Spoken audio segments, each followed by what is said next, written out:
Mr. Ambassador, it's a pleasure to welcome you. Well, thank you very much, and I'm delighted to be here because I came to the US only about 3 months ago in my new assignment, and this is my first visit to the West Coast after that. And I'm delighted that my first visit coincides with the Pan IIT conference, which is an important event. Oh, it's again a pleasure. India stands at a very strategic time. US is a great partner. You have a very important role to play. For the macroeconomic view, I wanted your perspective as a responsible and ambassador of a great nation like India. Well, coming back to the US, I had served here till April 2013, then went away for 2 years on another assignment, and I've now come back. And I find that there is now renewed energy and intensity in the US-India relationship. There is huge convergence at the strategic level in security considerations, and therefore going from there, both countries want to bring a lot of focus on the economic partnership. Our leaders have declared that the trade today is about $100 billion, and we want to take it to a level of about $500 billion. That will require much more flows of investments in both directions, and I do believe that given the Make in India campaign that has been launched in India by the Prime Minister, as well as the tremendous opportunity that will open up as a result in the infrastructure sector, in renewable energy sector, there will be huge opportunity for partnership between US and Indian companies. For you, it worked both ways. I know you represent India, but you also represent the huge NRI community here. So there's a lot of optimism with the new government in place, with policies opening up, but there still remains challenges. So always been policy opening and more giving from the government side in India. How do you address those concerns for Indians? Well, I have been in touch with members of the overseas Indian community wherever we have been, and especially in the United States, because in the United States, I think the community has a lot of vibrancy. If you look at the numbers that I am told, more than 3 million. We have more than 110,000 Indian doctors in the United States. I'm told 1 in 7 patients in the United States is today seen by an Indian doctor.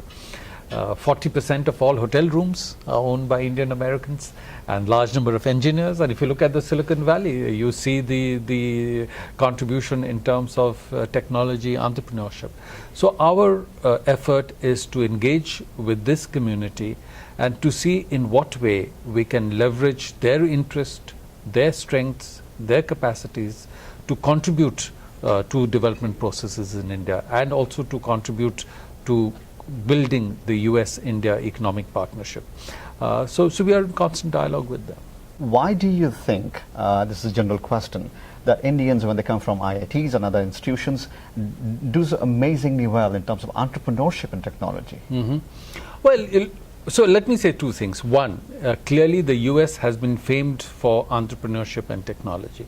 And a lot of people have pointed out that there is a certain ecosystem in the United States, especially on the West Coast, that is really conducive to entrepreneurship and technology.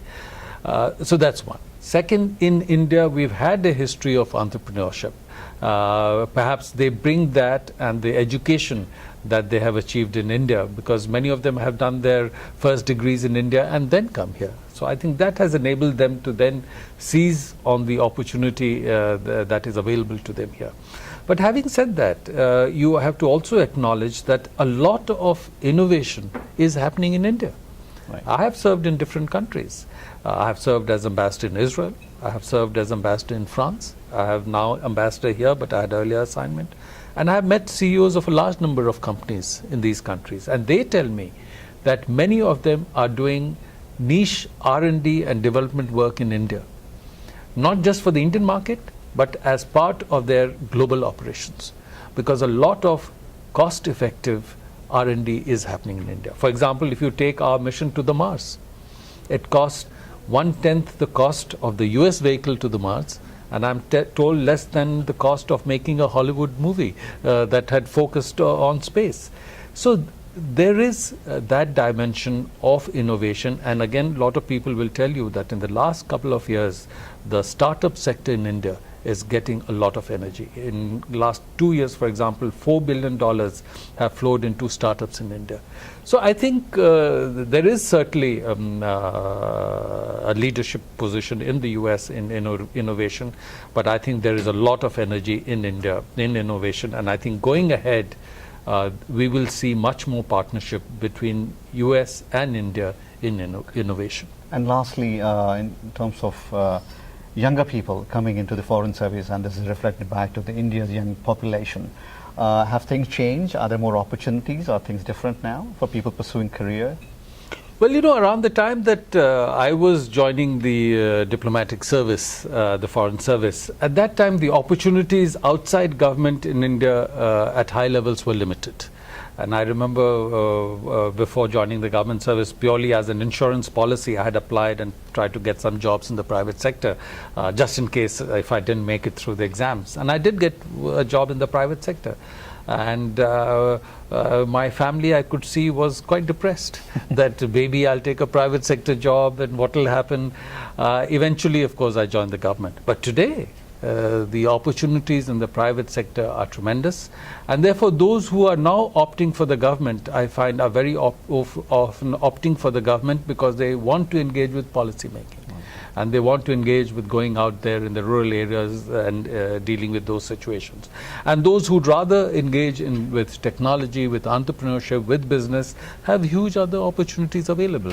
So now people are making a very conscious choice. Even in the US, I find people very often, after working in the private sector, then want to move to the government for a while because they want to contribute to policy. So it's now more a question of a personal choice, which is, I think, good to have opportunity. Again, thank you and all the very best for your tenure here. Thank you very much.